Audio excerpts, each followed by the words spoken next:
Hello all, and welcome to the first of tonight's reviews. It's the first of two reviews because I am continuing the pour out in honor of Cordon Bleu, my dearly beloved deceased hen. And secondly, because both of these are fairly sessionable. One of them is actually a sessionable one. And guess what? Dogfish Head is now distributing in Hawaii. You get these at Whole Foods. Dogfish Head, of course, if you know beer, which obviously all of you do if you're watching this, is the brewery, East Coast brewery, famous for, very, I wouldn't say experimental, but they're on the forefront of craft brewing. And they are most infamous for their 60-minute and 120-minute IPAs, which was available, but I'm not reviewing because they are not what I am absolutely looking for. I am looking for sours. And you can kind of see here, the name of this beer is SeaQuench Ale Session Sour, 4.9 ABV. Blissfully brewed with lime juice, lime peel, black limes, and sea salt. And also some coriander too. So what's really interesting about this beer for me is the fact that it's actually three separate beers. They made a Kolsch, they made a Goza with sea salt and coriander, and the Kolsch was made with addition of limes. I'm not sure what the exact breakdown is. And a Berliner Weisse with lime juice, I believe, and blended them all together, and these three separate beers became this beer. So I am really looking forward to drinking this, because I have an upset stomach, and something acidic and carbonated would probably help it quite a bit right now. I'm going to be pouring it out into the Pilsner glass because it's the only tall glass that I got.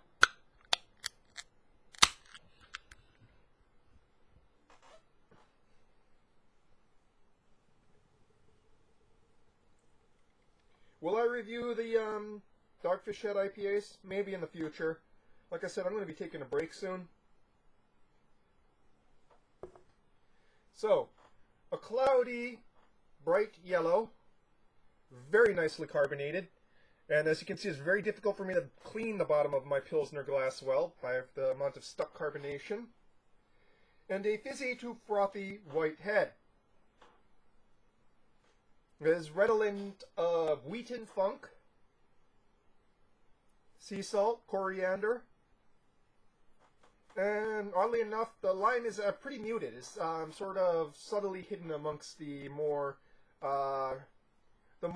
malt and other adjuncts.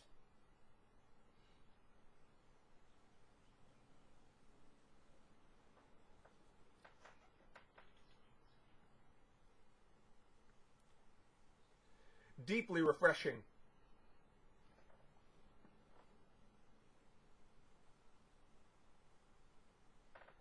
Nice carbonation bite. In the front, sourness, by no means extreme. And then as it gradually transitions into the mids, this big wheaten funk.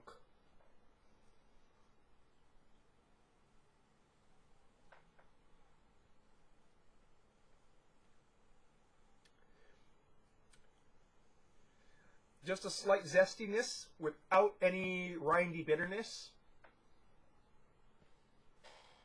Let me go and straighten this up a little bit. I didn't realize it was crooked.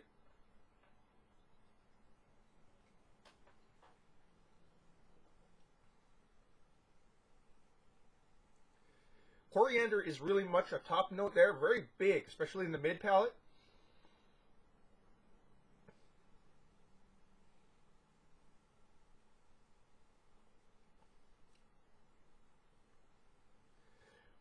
The wheaten funk is just a big burst in the middle,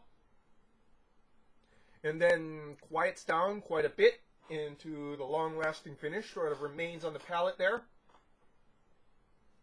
And underneath that big wheaten burst right there is a subtle minerality that also lasts into the finish.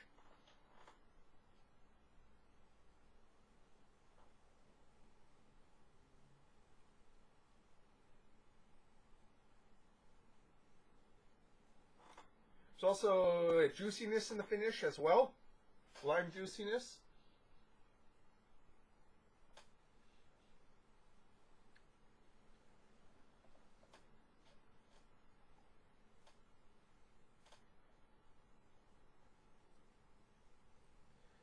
By no means is this ridiculously sour. It's very well balanced. I'm quite enjoying this. Very well balanced, and also a lot of complexity for a style that really often doesn't have a lot of complexity at its lower ABVs and, you know, the trad styles.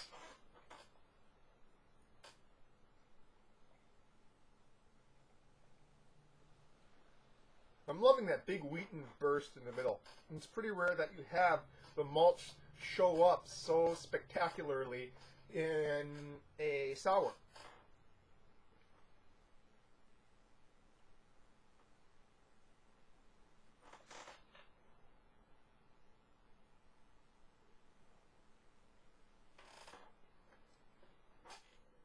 I have to say, if all Dogfish Head beers are as well made as this particular one, I can see why they have such a reputation.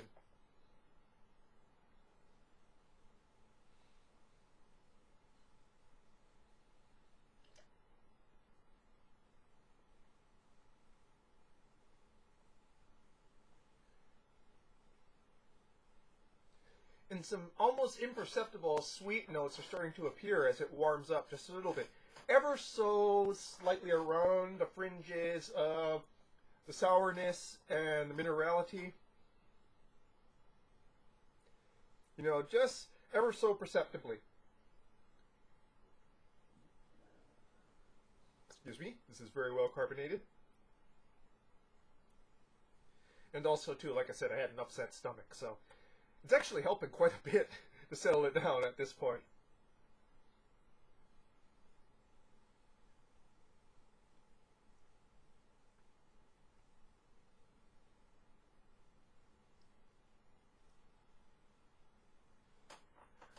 What I love is how well the lime is kind of also, and let me put this, added to the list of things I'm liking about this beer quite a bit, is how well those lime flavors, you know, they're separate but also interplay with the more, the sour flavors that kind of come from the Breton yeast.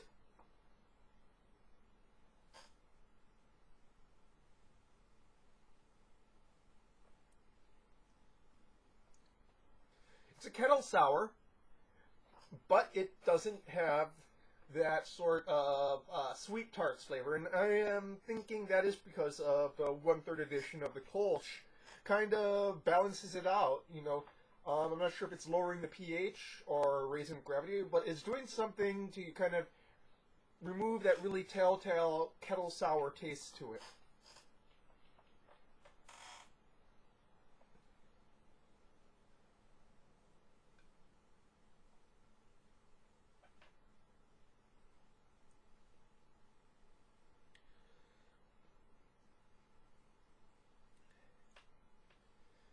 Yes, I am definitely enjoying this.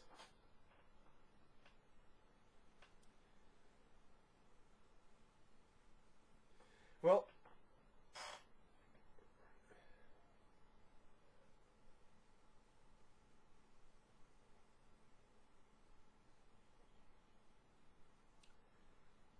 it's it's really just so nice, just that ever so perceptible sweetness on the fringes of the sour and the malts. And even the coriander. I mean, like coriander top note. It's also becoming a little bit apparent on the regular palate too as it warms up. What can I say? This is a damn good sour. Not really to any sort of style, like I said, it's a blend. But it's one that's really, you know, kind of just like, wow.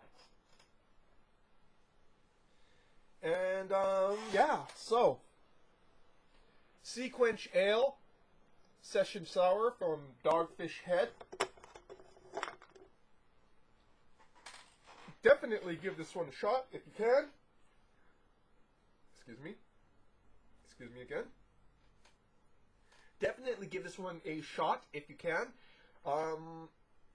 It's really, if you're into sours, it's really something, you know, it's not obviously going to be as complex as a barrel-aged one, but it kind of shows and demonstrates that it can be, you know, this style can be more than just mind-numbing tartness or, which, you know, sour bomb, which a lot of sours are, New World style sours. I like New World style gozas, I like to call them, since a goza is the most common example of it.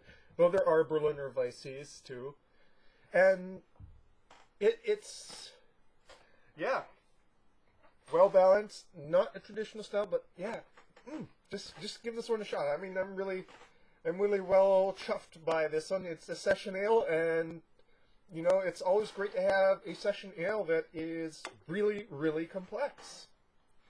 That's your beer review for tonight, folks. Cheers.